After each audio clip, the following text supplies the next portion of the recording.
नमस्कार, राष्ट्रीय लोकवाणी में आपका स्वागत है। मैं हूं इंदु पात्रा और आइए सबसे पहले नजर डालते हैं अब तक की सुर्खियों पर।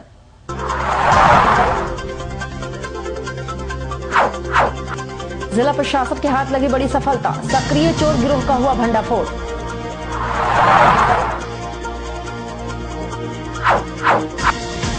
प्रेम प्रसंग में प्रेमी को लगी चाकू, इलाज के लिए अस्पताल में भर्ती।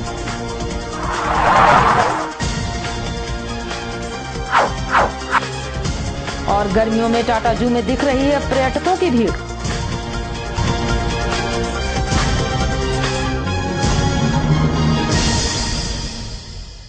और अब खबरें विस्तार से। जिला प्रशासन के हाथ उस वक्त बड़ी सफलता लगी जब उन्होंने शहर के एक सक्रिय चोर गिरोह का भंडाफोड़ किया, जिसके से लगभग सभी सदस्य नाबालिग हैं और उसमें एक महिला भी संलिप्त है, जो फिलहाल पुलिस की गिरफ्त से बाहर है।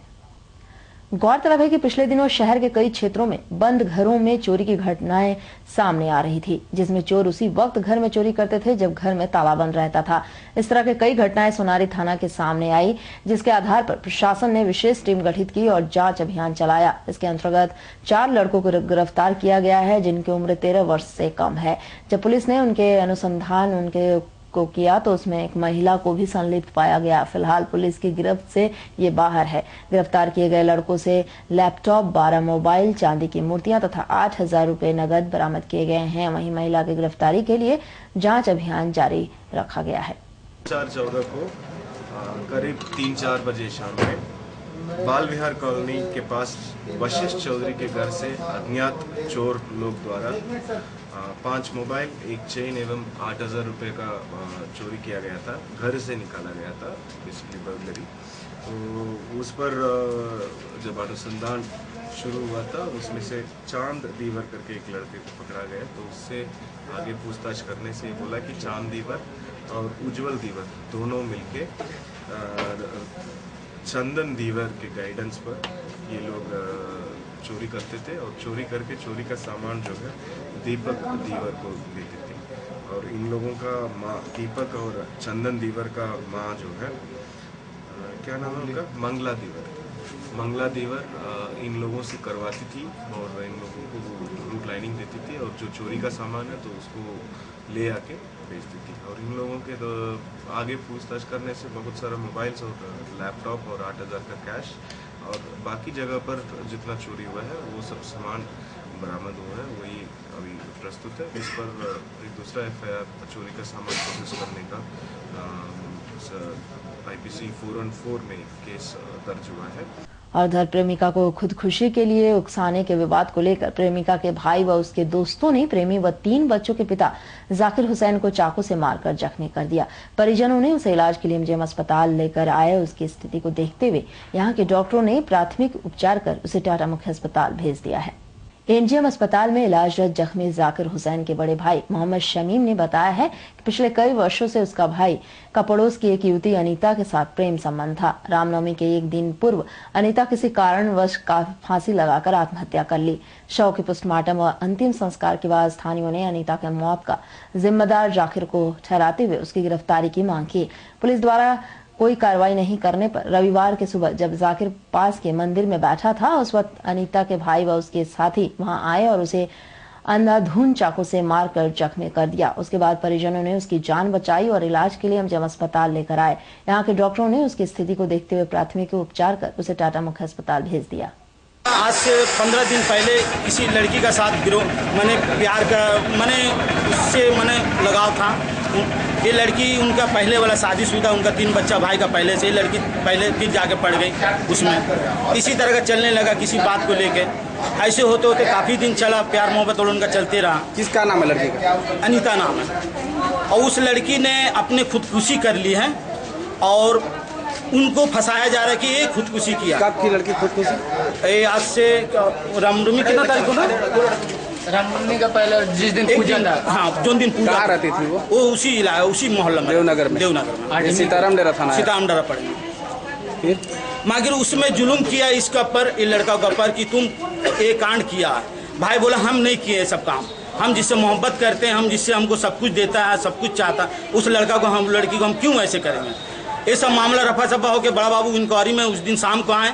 उस मोहल्ला वाला से पूछे भाई ये लड़की किस तरह का घटना की, तो बोली भाई कोई नहीं बताने लगा कि भाई ये लड़की खुद को अपने खुदकशी करी है या किसी बात को लेकर, माँ कोई प्रूफ नहीं है। थाना वाले बड़े बाबू बोले कि आप लोग इसमें बयान दीजिए, तो कोई नहीं आए। भाई बयान दीजिए तब हम केस करें किसी का नाम से, कोई बयान नहीं, कोई प्रूफ नहीं, तो किसके आधार पे हम केस करें।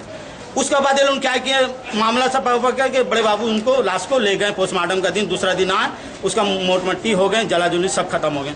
उसके बाद 2 रोज के बाद बस्ती वाले विरोध किए कि ये लड़का इस तरह का घटना किया, तो बड़े बाबू के पास 50-60 आदमी गए मिल के कि ये लड़का के ऊपर केस किया जाए। तो बड़े बाबू बोले कि जब हम गए थे इंक्वायरी में, जब सारा बात हम पूछे आप लोगों से, आप लोग बताए नहीं और आप लोग आए नहीं, उस समय आप लोग कहाँ थे, और अभी इस लड़का के ऊपर विरोध कर रहे हैं, तो हम किसी प्रूफ को लेके करेंगे ना, आप लोगों का बोलने से नहीं करें। इसमें क्या किया बड़े बाबू, ये लोगों को बोले जाओ अपना घर, हम लोग अपने स्तर पे करेंगे किसी काम को। अभी उस बात को उस लड़का कुछ दिन बाद से हमसे आए, मिला, बोला चाचा मेरा चाचा ये जो लड़का मारे, बोला ये नहीं किया होगा, इसमें कोई शामिल है, किया हुआ, इसको फंसाया जा रहा है। उनकी भाई बोला, हमसे बात हो चुकी। क्या नाम उनका भाई? उनका राजू का नाम है। बोला चाचा ये कोई फंसाया जा रहा है उनको और जबरदस्ती का, और ये कांड किसी हाथ का दूसरा का है। एक घर को लेके मामला चल रहा है, इनका एक तो घर है, उस घर को ये लोग माने किसी तरह का कब्जा करने का चलते, ताकि ये रहेगा तो कांटा है इसको हटा दो, घर अपना हो जाएगा। इसमें राय मशवरा होकर अगल बगल इसमें शामिल है। लड़का लोग बहका रहा है कि तुमने इस तरह का इसका साथ करो।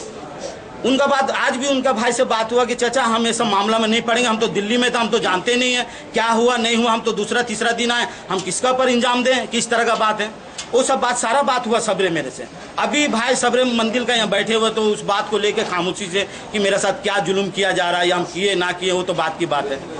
अभी वो बैठे हुए, तो उसमें 5-6 लड़का उसको बहका के इस तरह का कांड करवाया है। क्या नाम है 5 लड़का का? अभी हम वो लड़का को भाई बता सकता है। ठीक है, आपका भाई को मारा कौन? मारा है राजू। ठीक है, नाम क्या है उसका? जाकिर हुसैन नाम है। नहीं, मारने वाला का राजू क्या नाम है, ये क्या राजू है हम लोग बोलते हैं। वहीं इस पूरे मामले में जख्मी जाकिर की पत्नी दीपा खातून ने बताया कि कुछ वर्ष पूर्व मृतका अपने पति को छोड़कर वापस आ गई। उसके बाद उसके घर पर एक चाचा भतीजी का रिश्ता बनाकर आई और उसके पति को अपने प्रेम जाल में फंसा ली। जब उसे पता चला तो वह दोनों के रिश्ते को लेकर विरोध जताई और मामले को स्थानीय थाने में भी लेकर गई। उसके कुछ दिन बाद उसके पति को प्रेमिका अनीता ने फांसी लगाकर आत्महत्या कर लिया। उसके 3 बच्चे हैं और उसके पति अपने भाई के स्क्रैप जाल में स्क्रैप का धंधा करता है। मामला क्या हुआ? हा? मामला क्या है? हम तो घर में थे नहीं, हम सुबह काम में निकल गए। आके हम जब काम से आके देख रहे हैं तो मेरा आदमी को बोला, सबको मिल के बोला कि तुम्हारा आदमी को चाकू मार दिया है, चलो एमजीएम चलो। कारण क्या बताया लोग, क्या मालूम चला मारने का चाकू? कारण एक ही है, जो उसका बहन फांसी लगा कर मर गई है, तो उसका जिम्मेदार मेरा आदमी को ठहरा रहा है। प्रेम संबंध था उससे? हाँ तो था, तो उसी का कारण मेरा आदमी बोला कि हम उसको मारे नहीं है, मत उसको फंसा दिया गया। ये चीज आपको पता था? हाँ। आप रोक टोक नहीं करते थे? नहीं, हम तो बहुत बार थाना पुलिस किए हैं, तो उसमें मेरा आदमी भी नहीं छोड़ा है और मेरे घर में भी क्यों ना, तो फिर हम बोले ठीक है, जब उसको भी रखे तो हमको भी रखे हैं, तो दोनों को खिलाइए। कहाँ रहती है लड़की? लड़की अभी नहीं है, मर गई। शादीशुदा है? कहाँ रहती थी? बस्ती में ही रहती है। शादीशुदा थी कि कुंवारा थी? शादीशुदा थी। बाल बच्चा था उसका? बाल बच्चा नहीं था। 1 महीना शादी हो गया, उसके बाद वो अपना आदमी को छोड़ के आ गई। आदमी आगे छोड़ के आ गए, 2-3 साल बाद फिर मेरा आदमी का साथ में उसका लन फन हुआ। चाचा चाची बोलती थी हम लोग। पहले से था कि बाद में था? बाद में। पहले आती थी हम लोग घर में, चाचा चाची माँ बाप बोलते थे। आदमी को छोड़ने से पहले से प्यार था उसका कि बाद में हुआ है? बहुत बाद में। आपका कितना बाल बच्चा है? मेरा 3 बाल बच्चा है। गर्मियों के दिन यानी बच्चों की मौज मस्ती और छुट्टियों के दिन, जहां एक तरफ शहर का पारा 40 डिग्री से ऊपर जा रहा है, वहीं दूसरी ओर टाटा जू में पर्यटकों की संख्या में बढ़ोतरी दिख रही है। टाटा जू में इन दिनों शहर तथा बाहर के पर्यटक गर्मी में जू में जानवरों को देखने तथा प्रकृति का आनंद उठाते हुए दिख रहे हैं। एक तरफ जहां गर्मी के कारण जू के जानवर ज्यादातर छांव में दिख रहे हैं, वहीं पर्यटक अपने पूरे परिवार के साथ जू का भ्रमण करते दिख रहे हैं। दिल्ली से शहर पहुंचे पर्यटकों का कहना है कि जिस तरह से दिल्ली का जू है, ठीक उसी प्रकार यहाँ का भी जू है, परंतु दिल्ली से यहाँ गर्मी ज्यादा है।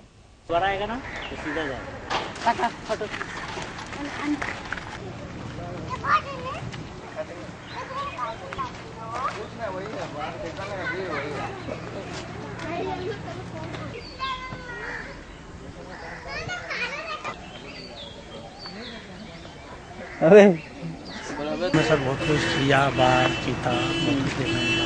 इससे पहले कभी हाँ लखनऊ देखा था पहले। लखनऊ में देखा था। लखनऊ के चिड़ियाघर और जमशेदपुर चिड़ियाघर में क्या अंतर? कोई अंतर नहीं है सर, सेम टू सेम है, लेकिन यहाँ पे थोड़ा सा गर्मी की वजह से थोड़ा ज़्यादा दिक्कत होती है। बच्चों के साथ आए? Yes sir. दिल्ली से आए। दिल्ली के पार्क और जमशेदपुर के पार्क में क्या अंतर दिख रहा है? बस तकरीबन तो सेम ही है, अभी तक तो घूम ही रहे हैं, पूरा नहीं घूमते हैं। तकरीबन तो ये मानो कि सेम ही है। गर्मी छुट्टी मना रहे हैं? हाँ गर्मी की छुट्टी मना रहे हैं। तो पहली बार आए हैं कि इससे पहले भी आए हैं? पहली बार ही आए हैं हम तो। कैसा लग रहा है आपको? काफ़ी अच्छा लग रहा है। अच्छा है, बस थोड़ा गर्मी की प्रॉब्लम है, बस गर्मी थोड़ा ज़्यादा है हमारे से, बाकी तो ठीक है। झारखंड असंगठित मजदूर यूनियन आगामी दिनों में मजदूरों के हितों के मसलों को लेकर जमशेदपुर के बड़े बड़े उद्योगों का तालाबंदी करेंगे, जिसकी जानकारी एक वार्ता के दौरान दी गई। वार्ता के दौरान यूनियन के अध्यक्ष सपन कुमार घोषाल ने बताया है कि जमशेदपुर में बड़े बड़े उद्योग हैं और सभी उद्योगों में लगभग 80% ठेका मजदूर हैं। इन्होंने बताया कि इन मजदूरों को उनकी न्यायोचित मजदूरी नहीं मिल रही है, साथ ही इनके पीएफ के पैसों का भी घोटाला किया जा रहा है। इन्होंने बताया कि इतना ही नहीं, इनसे सेफ्टी ट्रेनिंग तथा पुलिस प्रमाण पत्र के नाम पर भी खुलेआम आर्थिक लूट की जा रही है, जिसके खिलाफ उप श्रमायुक्त को एक मांग पत्र भी सौंपा गया था, परंतु इस पर अब तक कोई कार्रवाई नहीं की गई है। उन्होंने चेतावनी देते हुए कहा है कि अगर इस पर त्वरित कार्रवाई नहीं की गई तो आगामी दिनों में यूनियन उद्योगों की तालेबंदी करेगी। ये जो हम लोग का मांग है, इस मांग को लेकर के हम लोग लड़ाई लड़ रहे हैं और लेबर कमिश्नर झारखंड सरकार ने डिप्टी लेबर कमिश्नर को चिट्ठी दे करके कहा है कि इस मांगों पर जल्दी से जल्द जांच पड़ताल करके कार्रवाई करें और उसका रिपोर्ट भेजे। लेकिन अभी तक 2-3 महीना हो गया, डिप्टी लेबर कमिश्नर उस पर कोई कार्रवाई नहीं किया। और तब हम लोग कल सोचे हैं कि कल डेलीगेट मीट करेंगे उनसे, मीट करके उनसे कहेंगे भाई आप इसका रिपोर्ट 20 मई तक भेजिए। अगर 20 मई तक नहीं भेजिएगा तो हम लोग आंदोलन में जाएंगे, हड़ताल करना शुरू करेंगे। ये हड़ताल लफाज से शुरू करेंगे।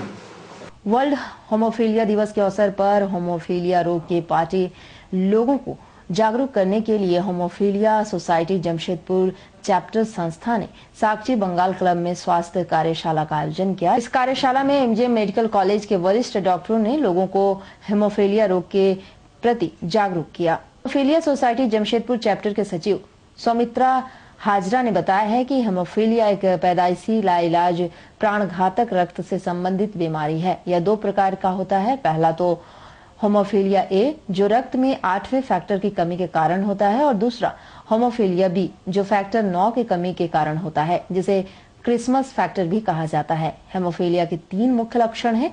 1, शरीर के किसी भी भाग में लाल व नीला रंग का गौठदार चकत्ता का पाया जाना। दूसरा, शरीर के किसी भी भाग में कट जाने पर रक्तस्राव का ना रुकना और लगातार रक्तस्राव होना। और तीसरा, जोड़ों व मांसपेशियों में आंतरिक रक्तस्राव के कारण सूजन के साथ भयंकर दर्द होना। जोड़ों में बार बार रक्तस्राव होने के कारण रोगी के जोड़ खराब हो जाते हैं और कभी कभी रोगी विकलांग भी हो सकता है।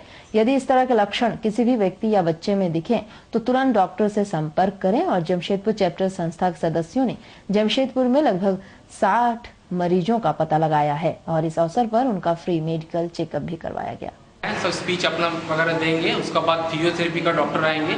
सब पेशेंट जितना हेमोफिलिक्स आए उसको निःशुल्क फिजियोथेरेपी का चेकअप होगा। उसके बाद हेमोपैथी का भी डॉक्टर आएंगे। क्या उद्देश्य है ऐसे कार्यक्रम करने से? क्या ये उद्देश्य हम लोग को हेमोफिलिया का ऊपर माने जागरूक करना है। बहुत आदमी को ये सब हेमोफिलिया के बारे में मालूम नहीं है, माने अवेयरनेस ये करना।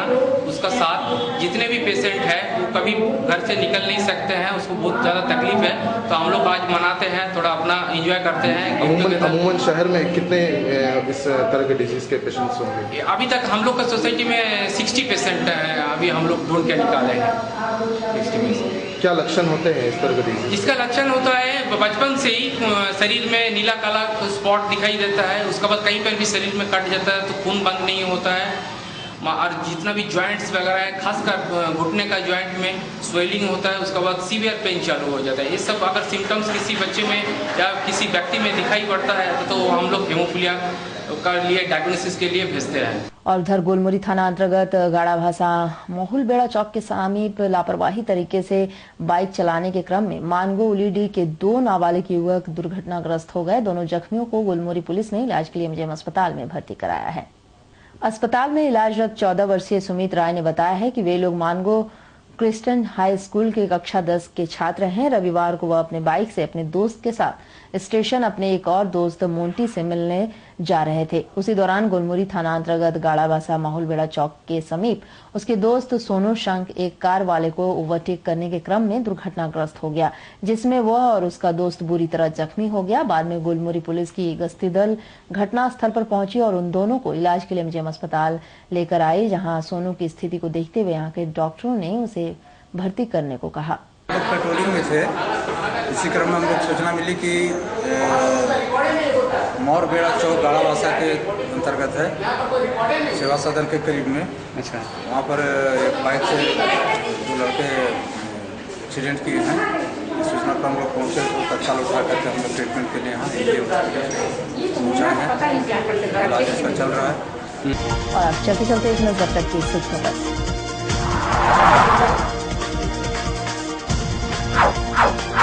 जिला प्रशासन के हाथ लगी बड़ी सफलता, सक्रिय चोर गिरोह का हुआ भंडाफोड़।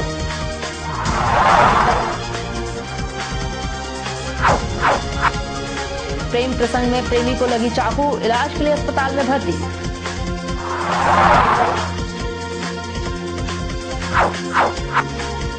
और गर्मियों में टाटा जू में दिख रही है पर्यटकों की भीड़। और अधिक जानकारी के लिए आप लॉग इन कर सकते हैं www.rashtriyalokwani.com। तो आज के लिए बस इतना ही, कल मिलेंगे नई खबरों के साथ। तब तक के लिए राष्ट्रीय लोकवाणी टीम की ओर से